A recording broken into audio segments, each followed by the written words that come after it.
మొదటిగా ఎన్హెచ్ఆర్సి చైర్పర్సన్కి అలాగే మెంబర్స్కి అక్కడ ఉన్నటువంటి ఎంటైర్ టీంకి ధన్యవాదాలు తెలియజేస్తున్నాం. వైఎస్ఆర్ కాంగ్రెస్ పార్టీ తరపు నుంచి అలాగే తిరుపతి ప్రాంత ఇక్కడ ఉన్నటువంటి మా నాయకులందరి తరపు నుంచి ధన్యవాదాలు తెలియజేస్తున్నాం.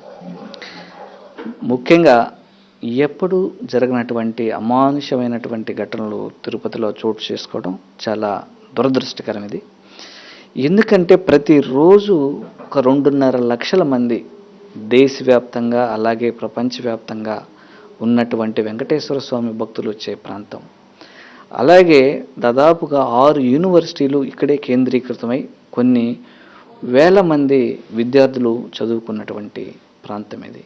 ఇక్కడ ఇలాంటి అమానుషం జరిగితే తిరుపతి నుంచి ఎలాంటి సందేశాన్ని మనం ఈ దేశంలోని ఇతర ప్రాంతాలకి అలాగే ఈ ప్రపంచంలోని ఇతర భాగాలకి మనం మెసేజ్ సెండ్ చేస్తున్నాం అనేది గుర్తుపెట్టుకోవాలి కూటమి నాయకులు.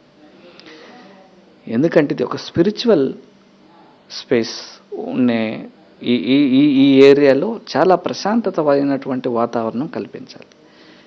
ఇక్కడికి ప్రధానమంత్రుల దగ్గర నుంచి ప్రెసిడెంట్ల దగ్గర నుంచి ఇతర దేశాల మంత్రుల దగ్గర నుంచి సుప్రీంకోర్టు జడ్జిల దగ్గర నుంచి హైకోర్టు జడ్జిల దగ్గర నుంచి ఇలా ఎంతోమంది పెద్దల దగ్గర నుంచి అలాగే సామాన్య భక్తుల వరకు వచ్చే ప్రాంతం ఇది.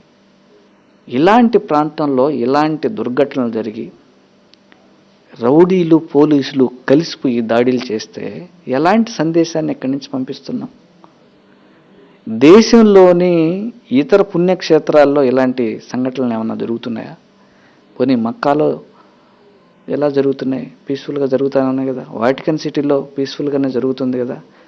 మరి దేశంలో ఏ ఇతర ప్రాంతాల్లో కూడా జరగనటువంటి విధంగా తిరుపతిలో ఎందుకు కూటమి ప్రభుత్వం ఇలాంటి దురాఘాతాలకి పాటుపడుతుంది?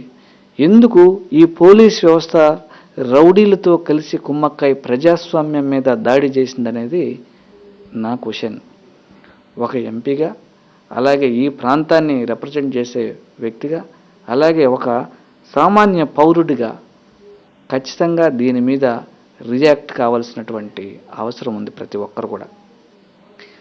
ఖచ్చితంగా మా నాయకులు వైఎస్ఆర్ కాంగ్రెస్ పార్టీ అధ్యక్షులు జగన్మోహన్ రెడ్డి గారి యొక్క ఆదేశాలతో అలాగే ఇక్కడ ఉన్నటువంటి మా పార్టీ జిల్లా అధ్యక్షులు భూమన కరుణాకర్ రెడ్డి గారు అలాగే మా parliament party leader Y V Subbareddy గారు అలాగే ఫ్లోర్ లీడర్ మిథున్ రెడ్డి గారు అందరం కూడా కలిసికట్టుగా ఈ ఇష్యూ మీద ఢిల్లీ స్థాయిలో ఖచ్చితంగా పట్టుబట్టి దీని మీద చర్యలు తీసుకునే వరకు ఖచ్చితంగా వదిలే పరిస్థితి లేదు.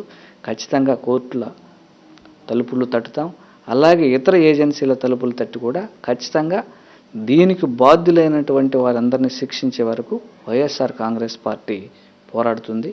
అలాగే మా వైఎస్ఆర్ పార్టీ కార్యకర్తలందరూ కూడా లీడర్లందరూ కూడా వైఎస్ఆర్ కాంగ్రెస్ పార్టీ అండదండలు ఖచ్చితంగా ఉంటాయి.